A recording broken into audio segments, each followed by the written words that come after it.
दो मिनट। अरे 2 मिनट रुकना ही क्यों है? मैं जो सुविचार सुझा रहा हूँ वो लिख देना। फिर तो मैं सुविचार मराठी में ही लिखूंगा। अरे बीड़े, ये सुविचार कम एड्रेस ज्यादा लग रहा है। आप ये लिखता। सुविचार तो शॉर्ट में होना चाहिए, शॉर्ट में कि किसी को चलते चलते भी समझ में आ जाए। तो फिर मैं लिखता हूँ ना, आओ जो कोई दौड़ते दौड़ते भी समझ जाए। मस्त कॉमेडी कर रहा है यार। अरे अरे, तुम सब लोग क्या लड़ रहे हो? देखो अंजलि भाभी आ गई। तुसी रसो अरे मराठी पंजाबी क्यों, रोज की तरह हिंदी में लिखो ना, ताकि सब समझे और आसान भी रहे। सही बात है।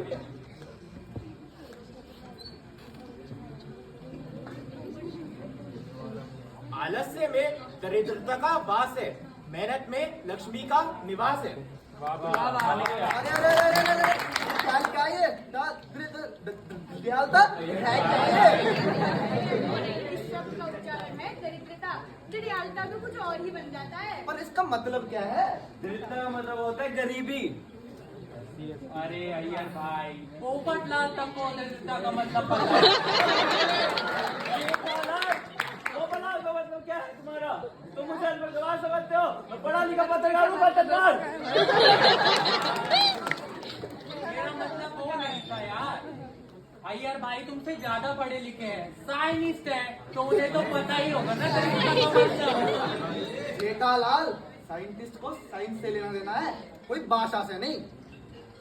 अरे अय्यर भाई, भाषा का सामान्य ज्ञान नहीं और विज्ञान की बातें करते हो। जेठालाल, बहुत हो गया तुम्हारा। तुम मेरी मदर टंग को मजाक नहीं उड़ा सकते हो। और हाँ, मैंने अपनी बचपन से एजुकेशन तेलुगु में करी है, इसलिए मुझे हिंदी थोड़ा कम आता है। मेरी बात का इतना ही बुरा लग रहा है तो हिंदी सीख लो ना।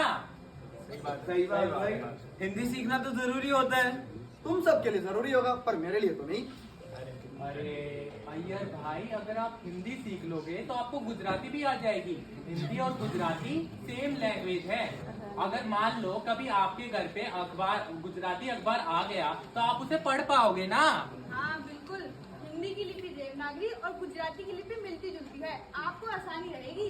पर फिर भी मैं हिंदी क्यों ही सीखूं? मेरी भाषा तो तेलुगु है। अरे चाहे तो भाई, हाँ, फिर भी चाहे तो आप सब लोगों को तेलुगु सीखना चाहिए फिर तो। अरे अय्यर भाई, मैं तो आपके भले के लिए बोल रहा था। पर अगर आपको नहीं सीखनी तो मत सीखो, फिर बाद में ये मत कहना कि मैं आपका मजाक क्यों उड़ा रहा हूँ। जेठालाल, तुम अपने आप को ज्यादा समझदार समझता है। इससे समझना क्या, मैं तो हुई समझदार। जेठालाल, मैं इंडिया का एक रेस्पेक्टेड सिटीजन हूँ और तेलुगु एक रेस्पेक्टेड लैंग्वेज है। तुम इसका मजाक नहीं उड़ा सकते हो। तुम लोगों को तेलुगु ना आने की वजह से मैं तुम्हारा मजाक उड़ाऊं? और हाँ, अब से जो भी होगा तेलुगु में ही होगा। और हाँ, सुविचार भी तेलुगु में ही लिखा जाएगा। ये क्या बात हुई ये भाई? अब मुझे तो तेलुगु आती ही नहीं, अब मैं भला सुविचार तेलुगु में कैसे लिखूं? तो तेलुगु सीखो और लिखो। क्यों सीखूंगा तेलुगु? क्योंकि तेलुगु एक बहुत ही अच्छी लैंग्वेज है। నేను తెలుగు నేను చాలా గర్వపడుతున్నాను। इसका मतलब है मुझे तेलुगु बोलने में बहुत ही गर्व होती है। अरे ऐसे तो मुझे भी मेरी मातृभाषा मराठी में गर्व है। सुविचार तो मैं मराठी में ही लिखूंगा। अरे भाई, मुझे भी अपनी मातृभाषा गुजराती पर बहुत गर्व है। सुविचार तो गुजराती में ही लिखा जाएगा। मुझे अपनी भाषा पे गर्व नहीं। Cancel cancel cancel. उनका सुविचार पंजाबी से लिखा जाऊंगा। तेलुगु तेलुगु तेलुगु में ही लिखा जाएगा। गुजराती गुजराती गुजराती 10 बार गुजराती में ही लिखा जाएगा। मराठी मराठी 1000 बार मराठी। छड्डो है पंजाबी पंजाबी पंजाबी लाख बार पंजाबी। Cancel cancel cancel. छोड़ो, अब मैं जो भी बोलूंगा तेलुगु में ही बोलूंगा। पर ये तो आप हिंदी में बोल पड़े। ఏం మాట్లాడుతున్నావు? ए अय्यर भाई, ये क्या आप शब्द बोल रहे हैं आप? गुजराती में पता चलेगा। कुछ भी हो जाए तेलुगु में लिखा जाएगा। नहीं, गुजराती में लिखा तेलुगु में लिखा जाएगा। इस सारे झगड़े की कसूरवार ये सुविचार है। अगर इस सुविचार के कारण सोसाइटी में लड़ाई हो रही है तो आज से इस सोसाइटी में सुविचार लिखना बंद। हर भाषा अपनी जगह महत्वपूर्ण है और हर किसी को अपनी अपनी मातृभाषा पर गर्व होना